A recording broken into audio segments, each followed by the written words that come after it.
বিসমিল্লাহির রহমানির রহিম। Shifat cooling system চ্যানেলে আপনাদেরকে স্বাগতম। আজকের ভিডিওটি হচ্ছে ওয়ালটন 1.5 টনের ইনভার্নার সিরিজের এসি ইনস্টলেশন নিয়ে। আজকের ভিডিওতে আমরা যে এসিটি ইনস্টলেশন করব, এসিটির মডেল হচ্ছে WSI inverter super saver 18H smart plasma.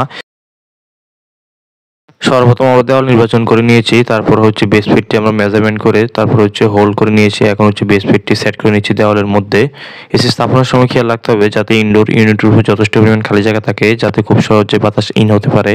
আর বেস ফিটটি স্থাপনের সময় খেয়াল রাখতে হবে যাতে ইনডোর ইউনিটের লেভেল যাতে ঠিক থাকে, এটি খুবই গুরুত্বপূর্ণ। ইনডোর ইউনিট স্থাপনের কাজ শেষ। এখন হচ্ছে আমরা আউটডোর যে ইউনিট সেটি হচ্ছে আমরা সেট করে নেব। আউটডোর ইউনিটটি হচ্ছে স্ট্যান্ডের মধ্যে হচ্ছে সেট করতে হবে। এই জায়গায় হচ্ছে আমরা আউটডোর ইউনিটটি হচ্ছে সেট করব। তো সর্বপ্রথম হচ্ছে আমরা আউটডোর যে ইউনিট সেটি আনবক্সিং করে নেব। তো এটা হচ্ছে এসির আউটডোর ইউনিট। এসিটিতে রেফ্রিজারেন্ট হিসেবে R32 ইকো ফ্রেন্ডলি যে রেফ্রিজারেন্ট সেটা হচ্ছে ব্যবহার করা হয়েছে। আর এটার আউটডোর কন্ডেন্সার হিসেবে মাইক্রো চ্যানেল যে কন্ডেন্সার সেটা হচ্ছে ব্যবহার করা হয়েছে। এই কন্ডেন্সারে অ্যান্টিকোরোসিভ কোটিং প্রয়োগ করা হয়েছে যা এয়ার কন্ডিশনারকে লিকেজ মুক্ত রাখতে সহায়তা করে। সর্বপ্রথম হচ্ছে আমরা আউটডোর ইউনিটের স্ট্যান্ড হচ্ছে সেট করে নেব। তারপর আউটডোর যে ইউনিট সেটি সেট করার পর তারপর হচ্ছে ইউনিটকে হচ্ছে আমরা সম্পূর্ণ হচ্ছে ভ্যাকুয়াম করে নেব। ভ্যাকুয়াম করা হয়ে গেলে তারপর হচ্ছে আমরা রেফ্রিজারেন্ট ছাড়বো। তো ভিডিওর সামনের অংশে আপনারা দেখতে থাকুন।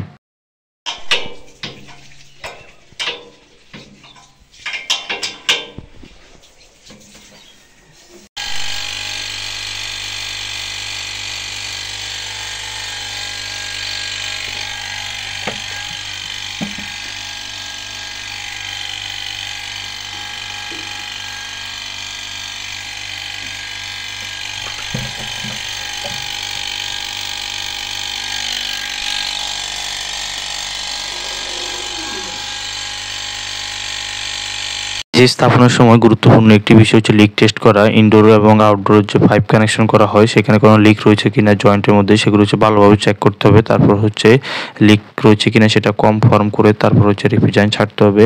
যদি লিক থাকা অবস্থায় রেফ্রিজারেন্ট ছেড়ে দেওয়া হয় এতে করে রেফ্রিজারেন্ট হচ্ছে লস হয়ে যাবে। এই বিষয়টি খুবই গুরুত্বপূর্ণ।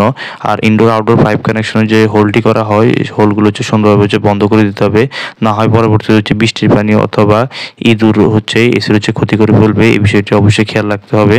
এবং আউটডোর ইউনিট স্থাপনের সময় খেয়াল রাখতে হবে যাতে আউটডোর ইউনিটের সামনে যাতে যথেষ্ট পরিমাণ খালি জায়গা থাকে, যাতে খুব সহজে গরম বাতাস আউট হতে পারে। আর আউটডোরের উপর এবং দুই পাশে যথেষ্ট পরিমাণ খালি জায়গা রাখতে হবে যাতে পরবর্তীতে খুব সহজে রক্ষণাবেক্ষণ করা যায়, এটি খুবই গুরুত্বপূর্ণ। আমাদের ইনস্টলেশনের কাজ শেষ। এখন হচ্ছে আমরা এসিটি হচ্ছে চালিয়ে দেখবো এটি ঠিকভাবে কাজ করছে কিনা। তো আমরা হচ্ছে এসি অন করে নিয়েছি। আজকে আমরা যে এসিটি ইনস্টলেশন করেছিলাম এসিটির মডেল ছিল WSI Inverna super saver 18H smart plasma.